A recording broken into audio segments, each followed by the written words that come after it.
जहाँ तक मदारस के स्टूडेंट्स का ताल्लुक है, इसमें कोई शक नहीं है कि वो हमारी एक सेकंड डिफेंस लाइन है। वहाँ पे नौजवान जो पढ़ते हैं, अल्लाह के फजल से वो दीन के साथ भी जो है आरास्ता हैं, और उसके साथ जो है वो उनके जो वक्त ज़रूरत जो है, जिस तरह उन्होंने फरमाया कि उनको शहरी दिफा के लिए या दूसरी ज़रूरतों के लिए जो है ना बिल्कुल 100% इस्तेमाल किया जा सकता है।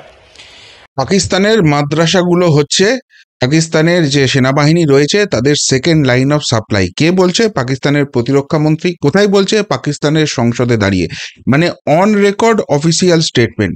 দেখুন, যেদিন রাত্রে অপারেশন সিঁদুর হয়েছিল, ভারত পরিষ্কারভাবে তারপর অফিসিয়াল স্টেটমেন্টে জানিয়েছিল যে ভারত কোনো রকম কোনো যারা সাধারণ নাগরিক আছে তাদের উপর কোনো হামলা চালায়নি। একদম স্পেসিফিক্যালি যেখানে সন্ত্রাসের আঁতুড়ঘর, যেখানে জঙ্গি তৈরির কারখানা রয়েছে, সেইখানে বেছে বেছে বেছে বেছে ভারত ড্রোন হানা করেছে, সেখানে মিসাইল অ্যাটাক করেছে, এবং সেটাও কিন্তু লিমিটেড অ্যাক্সেসে করেছে, যাতে আশেপাশে কারোর কোনো ক্ষতি না হয়, শুধুমাত্র ওই জঙ্গিগুলো তারা নিকেশ হয়ে যায়। কিন্তু তারপরেই পাকিস্তান কান্নাকাটি করতে শুরু করে। পাকিস্তানের বক্তব্য ছিল কি? পাকিস্তানের বক্তব্য ছিল ভারত এই ড্রোন হানার আড়ালে পদ্ধতি কিন্তু তাদের সাধারণ নাগরিকদের মেরেছে, এমনকি যারা শিশু রয়েছে, যারা অল্প বয়সী রয়েছে, তাদেরও নাকি রেহাই দেয়নি। এটা পাক প্রশাসনেরও বক্তব্য ছিল, পাক সেনাবাহিনীরও বক্তব্য ছিল। আর সেই বক্তব্যটাকে ঢাল করে, হাতিয়ার করে এই দেশের সেকু মাকু তাদের কত কান্না, কত চিৎকার চেঁচামেচি যে ভারত কেন এটা করছে, যুদ্ধ নয়, শান্তি চায়, যুদ্ধই কোনো কিছু সলিউশন হতে পারে না। সত্যিই তো ওই বাচ্চাগুলোর কেন প্রাণ গেল? ওগুলো বাচ্চা ছিল না, ওগুলো ছিল জঙ্গি বোমা। ওই জঙ্গি বোমাগুলোকে যদি নিকেশ না করা হতো, তাহলে এরাই পরবর্তীকালে আজমল কাশব হতো, এরাই পরবর্তীকালে জাভেদ মুন্সি হতো এবং ভারতবর্ষে ঢুকতো এবং নাশকতামূলক কাজ করত। সেই জঙ্গিবাদকে, সেই সন্ত্রাসবাদকে মাটিতে মিশিয়ে দেওয়ার যুদ্ধ শুরু হয়েছে, এবং সেই যুদ্ধটা ভারতবর্ষ করছে। এখানে ধর্মের ভিত্তিতে বা রাজনৈতিক যাদের বাধ্যবাধকতা রয়েছে, রাজনৈতিক জায়গাটা পাওয়ার রয়েছে, তারা এটার অপোজ করছে। তারা জেনে রাখুন একটাই কথা, যতখানি গদ্দার ওই পাকিস্তানের ওই সন্ত্রাসবাদীগুলো, ওই মাদ্রাসাগুলো, ঠিক ততখানি গদ্দার এরাও। এদেরও সেই একই ট্রিটমেন্ট হবে, একই রকম এদের ওষুধ ডোজ পড়বে যেটা পাকিস্তানে পড়ছে। দুদিকেই প্যারালাল যুদ্ধ কিন্তু চলছে। পাকিস্তানের প্রতিরক্ষা মন্ত্রীকে যখন আজকে সংসদে প্রশ্ন করা হয়, তখন পরিষ্কারভাবে বলে দিচ্ছে যে যারা ওখানে মাদ্রাসাতে পড়ছিল তারা হচ্ছে সেকেন্ড লাইন অফ সাপ্লাই তাদের সেনাবাহিনীর। তাহলে যদি সেনাবাহিনীর সেকেন্ড লাইন অফ সাপ্লাই হয়, নিশ্চিতভাবে সেনাবাহিনী সেখানে গিয়ে ট্রেনিং দেবে। সেখানে তো কোনো সেনাবাহিনীর সঙ্গে কোনো সম্পর্ক দেখা যাচ্ছে না। তাহলে কি দেখা যাচ্ছে? দেখা যাচ্ছে এই সব মাদ্রাসাগুলো থেকেই একের পর এক আতঙ্কবাদী, একের পর এক সন্ত্রাসবাদী তৈরি হয়েছে, এবং তারা এসে ভারতের নাশকতামূলক কাজ চালিয়েছে। অর্থাৎ পাকিস্তান এবং নাশকতাবাদ, পাকিস্তান এবং সন্ত্রাসবাদ, এই দুটো প্যারালাল, এই দুটো সমার্থক শব্দ, এবং পাকিস্তান সন্ত্রাসবাদের আঁতুড়ঘর, সেই মুখোশটা আজকে নিজেই একজন পাকিস্তানের প্রতিরক্ষা মন্ত্রী ভরা সংসদে বসে দাঁড়িয়ে সেখানে কিন্তু সেই মুখোশটা খুলে দিল। এটাই হচ্ছে আসল জায়গা। সুতরাং যারা চিৎকার চেঁচামেচি করছেন, পাকিস্তান প্রেম উঠতে পড়ছে, তারা ভালো করে ব্যাপারটা বুঝে নিন। পাকিস্তান আর সন্ত্রাসবাদ আলাদা কিছু নয়। তবে শুধুমাত্র এইখানেই নয়, এই প্রতিরক্ষা মন্ত্রী যে কতখানি ধেরিয়েছে এবং আলটিমেটলি কিভাবে নিজেদেরকে এক্সপোজ করেছে, সেটারও একটা ভিডিও ভাইরাল হয়ে গেছে। দেখুন সেই ভিডিওটা। कल का जो ड्रोन हमला हुआ, वो ड्रोन हमला बेसिकली हमारी जो लोकेशंस हैं उसको डिटेक्ट करने के लिए जो है किया गया। एक टेक्निकल चीज़ है जिसको मैं उस तरह एक्सप्लेन नहीं कर सकता, और इसलिए उनको इंटरसेप्ट ना किया गया ताकि हमारी लोकेशंस जो हैं वो लीक ना हो या वो लोकेट ना हो। বুঝতে পারছেন পাকিস্তানের প্রতিরক্ষা মন্ত্রীর বক্তব্য? তার বক্তব্য হচ্ছে ভারত যে ওই ড্রোন হামলা করেছে তার থ্রু দিয়ে যে মিসাইল করেছে, অর্থাৎ এই যে এলাকাগুলো, সেগুলো কিন্তু পাক বর্ডার থেকে অনেকটা ভেতরে। ভারতীয় ড্রোন সেখানে গেছে, সেখানে পুরোপুরি টার্গেট করেছে, মিসাইল টার্গেট করে সেগুলোকে ডিস্ট্রয় করে এসছে। পাকিস্তান সেটা কিচ্ছু ডিটেক্ট করতে পারেনি। মানে পাকিস্তানের এয়ার ডিফেন্স সিস্টেম আদতে যে ফাঁপা, সেটা কিন্তু প্রমাণিত হয়ে গেছে। কিন্তু পাকিস্তানের প্রতিরক্ষা মন্ত্রীর বক্তব্য কি? না, না, আমরা চাইলেই ওগুলোকে ইন্টারসেপ্ট করতে পারতাম, আমরা ওগুলোকে আটকাতে পারতাম, করিনি। তার কারণ হচ্ছে আমাদের যে জায়গাগুলো রয়েছে, আমাদের যে লোকেশনগুলো আছে, সেগুলো ডিসক্লোজ হয়ে যেত। আরে কিসের লোকেশন ডিসক্লোজ হয়ে যেত? ভারতবর্ষ সেই লোকেশনগুলোকে ডিটেক্ট করেছে এবং ডিটেক্ট করার পর সেই জায়গাগুলোতে গিয়ে হামলা চালিয়েছে। তাহলে কার কাছে নতুন করে ডিটেক্ট হয়ে যেত?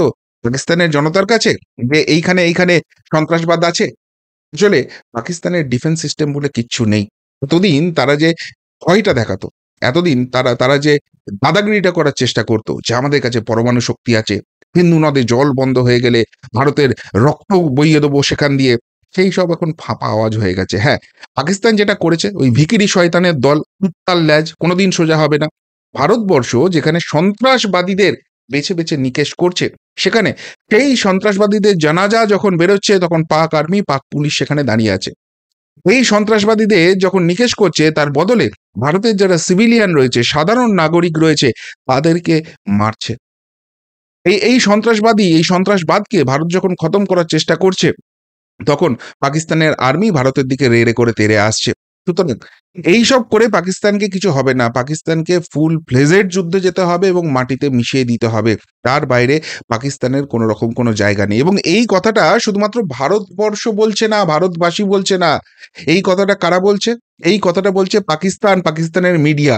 কি বলছে পাকিস্তানের মিডিয়া? এক সাংবাদিকের বক্তব্য ভাইরাল হয়েছে, একবার সেইটা দেখে নিন। ओ मान लिया भी मान लिया, पाकिस्तान पे आपने ड्रोन अटैक कर दिए हैं, मान लिया। इंडियन मीडिया चीख चीख के इतना बता रहा है ना, इंडियन न्यूज चैनल्स आप खोल ले, तोबा। वो कहते हैं पाकिस्तान में दहलका मच गया, पाकिस्तान लरज उठा, पता नहीं कहां से शुद्ध हिंदी वर्ड्स निकाल के ढूंढ के लेके आ रहे हैं। इंडिया वालों, एक काम करो, सबसे पहले तो हमारे ये किस किस्म के पॉलिटिशियंस हैं, इनके घरों में ड्रोन्स मारो, पाकिस्तानी अवाम आपको सल्यूट करेगी। खाजा साहब भी सीएनएन में जाके इंटरनेशनल बेइज्जती करवा रहे हैं, डिफेंस मिनिस्टर होके कह रहे हैं हमारी सोशल मीडिया पे देख लें आप, हमारे छोड़े उनके सोशल मीडिया पे देख लें, हमने उनके जहाज गिरा दिए हैं।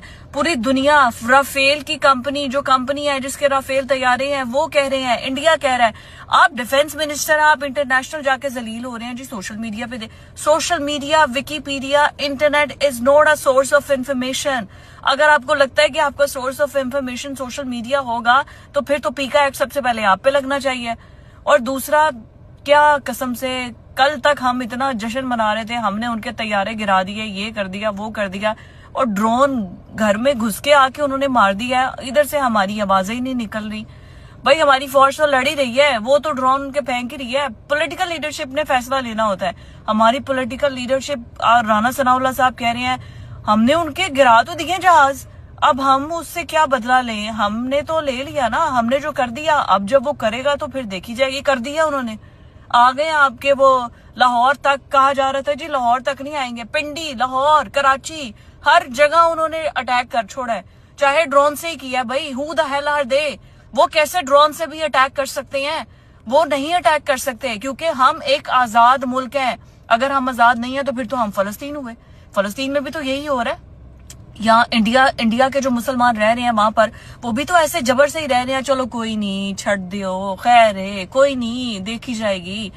कोई मतलब हम फिर यही कर रहे हैं। लानत है भाई, हम आजादी, हमारी आजादी पे भी लानत है कि हम तो फिर आजाद ना हुए, कि हमने फिर हर किसी को कहना अच्छा जी आए जी, हमारे सर पे जूतियां मारे और चलते जाएं।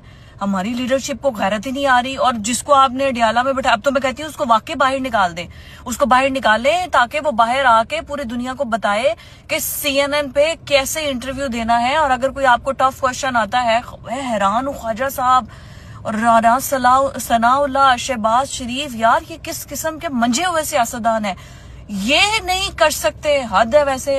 वैसे अजीब बात है, कसम से हमारी लीडरशिप क्या कर रही है, एक बार दबंग तरीके से, और कुछ नहीं, हमें आवाम को खुश करने के लिए ही जरा चीखे चलाएं, जरा मारे गीदड़ बपकियां ही मार दे, हम तो खुश हों कि उनके मीडिया में भी चले कि हाँ जी वहां के प्रधानमंत्री ने ये कह दिया।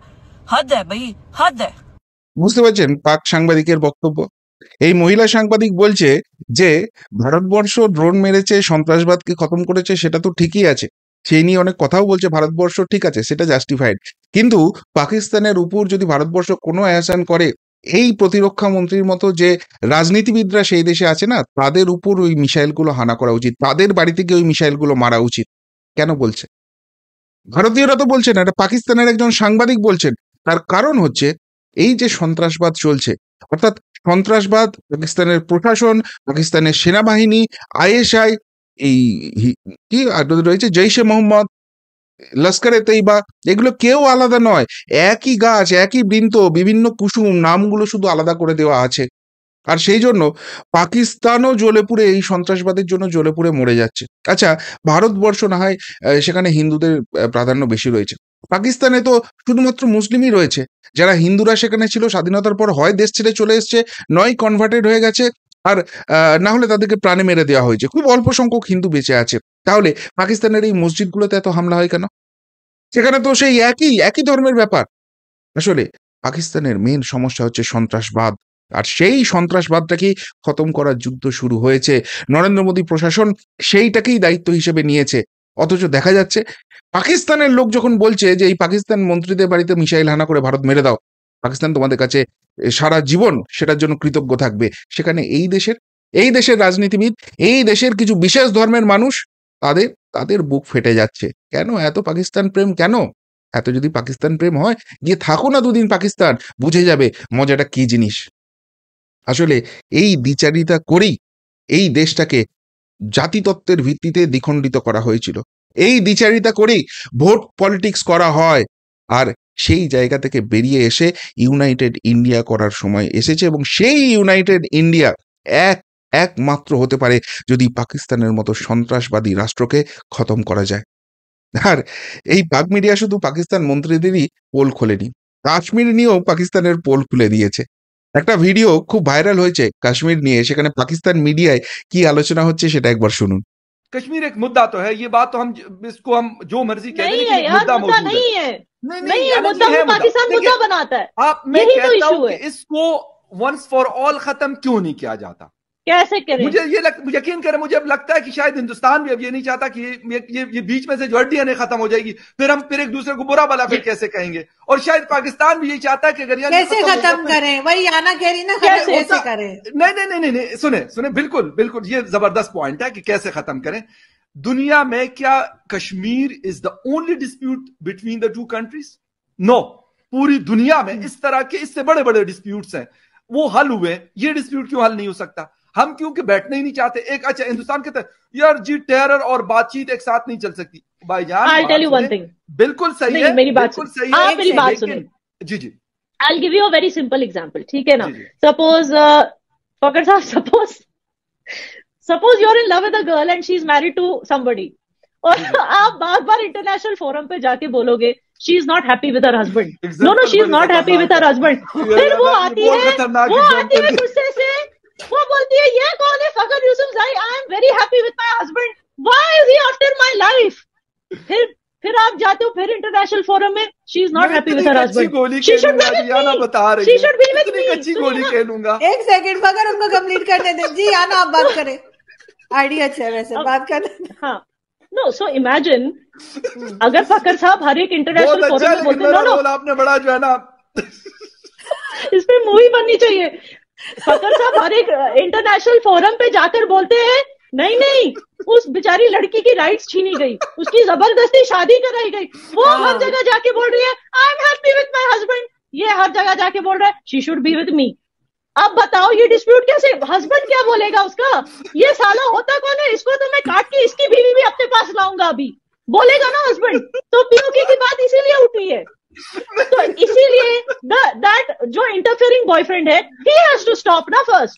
How can you tell the husband and the wife to stop? So this is the thing, ये इशू है। आई होप मैंने आपको सिंपल तरीके से समझा दिया। नहीं बिल्कुल বুঝতে পারছেন পাকিস্তান প্রেমীরা, এই দেশের পাকিস্তান প্রেমীরা যারা বলেন যে ওই গাজাতে যখন হয়, প্যালেস্তাইনে যখন অ্যাটাক হয়, তখন তো এই দেশের হিন্দুরা কিছু বলে না, পাকিস্তান এখন হচ্ছে আমরা ধর্মের ভিত্তিতে তাদের সাপোর্ট করব, আমাদের রাজনৈতিক মতাদর্শ থেকে তাদের সাপোর্ট করব, আমাদের কাছে দেশপ্রেম কোনো ব্যাপার নয়, মানবতাবাদী সব বড় বড় ব্যাপার। এইসব না, ভাবের ঘরে চুরি অন্য জায়গায় রাখুন, দেশ সবার আগে। আর সেটাই প্রমাণিত হয়ে যাচ্ছে। এই যে পাকিস্তান টিভিতে আলোচনা চলছে, সেখানে পরিষ্কারভাবে তারাই বলে দিচ্ছে যে ভাই এক মহিলার বিয়ে হয়ে গেছে, সে তার হাজবেন্ডের সঙ্গে আছে, হঠাৎ করে তার প্রাক্তন প্রেমিক সব জায়গায় গিয়ে আন্তর্জাতিক স্তরে গিয়ে চিৎকার করে করে বলছে যে না, আমার প্রেমিকা ওর বউ, কিন্তু সে তার স্বামীর সঙ্গে সুখে নেই। তো সেই জায়গা থেকে সেই মহিলা বেরিয়ে এসে বলছে হ্যাঁ আমরা তো সুখে আছি, কি অসুবিধা আছে? তাহলে তার হাজবেন্ড কি করবে? তার হাজবেন্ড নিজের বউকে তো রক্ষা করবেই, দরকার হলে, মানে এটা যেহেতু মুসলিম কান্ট্রি, মুসলিমদের এক্সাম্পল দিয়েই বলেছে যে দরকার হলে ওই যে প্রেমিক ছিল তাকে মেরে খতম করবে, করে তার বউটাকে নিজের বউ করে নেবে, যেহেতু ওদের বহু বিবাহ আর কি অ্যালাউড আছে। অর্থাৎ বক্তব্যটা হচ্ছে যে যেটা কাশ্মীর, সেই কাশ্মীর ভারতের অবিচ্ছেদ্য অংশ, এবং এই কাশ্মীরিরা ৩৭০ ধারা যখন চলে গেছে, সেই ৩৭০ ধারা চলে যাওয়ার পর তারা কিন্তু যথেষ্ট খুশি আছে। এবং সব থেকে বড় কথা, এখানে ভারতবর্ষ আর কাশ্মীর তাদের মধ্যে কোনো রকম কোনো প্রবলেম নেই, কিন্তু যেটা পাক অকুপায়েড কাশ্মীর আছে, তারা বলছে শুধু এই অংশটাও নয়, যেটা ভারতের কাশ্মীর আছে সেই অংশটাও আমাদের, এবং সেটা গিয়ে আন্তর্জাতিক মহলে হল্লা করতে যাচ্ছে। সুতরাং ভারতবর্ষ তো খুব স্বাভাবিকভাবেই পাকিস্তানকে মারবে। ওই যে প্রেমিকের কথা বলছে সে হচ্ছে পাকিস্তান, তাকে মারবে, মেরে বলবে ঠিক আছে ওই পিওকেটাও আমাদের, এবং সেটা তো ভারত করে রেখে দিয়েছে। অর্থাৎ পাকিস্তান নিয়ে ভারতের যে দাবি, সেই দাবি নিয়ে এই দেশের যেসব মানুষের বুক ফেটে যায়, তারা পাকিস্তান মিডিয়ার এই বক্তব্যটা শুনুন। পাকিস্তান ঠিক কিভাবে অনাচার করে যাচ্ছে, পাকিস্তান কিভাবে ফলস প্রোপাগান্ডা চালিয়ে যাচ্ছে, সেটা সেই দেশের মিডিয়ায় এইভাবে এক্সপোজ করে দিচ্ছে। কি বলবেন পাকিস্তানের এই ভিখিরি শয়তানি নিয়ে, যেগুলো একের পর এক সামনে আসছে, পাকিস্তানের মিডিয়া সেগুলোকে এক্সপোজ করে দিচ্ছে, অথচ ভারতে পাকিস্তান প্রেমীরা কি ছটফট করছে। যদি এই নিয়ে কিছু বলার থেকে অবশ্যই কমেন্ট বক্সে কমেন্ট করে জানাবেন। এখনকার মতো এখানেই শেষ করলাম, ফেরত আসছি নতুন প্রতিবেদন নিয়ে খুব তাড়াতাড়ি। ভালো থাকবেন, সাথে থাকবেন, পাশে থাকবেন। নমস্কার।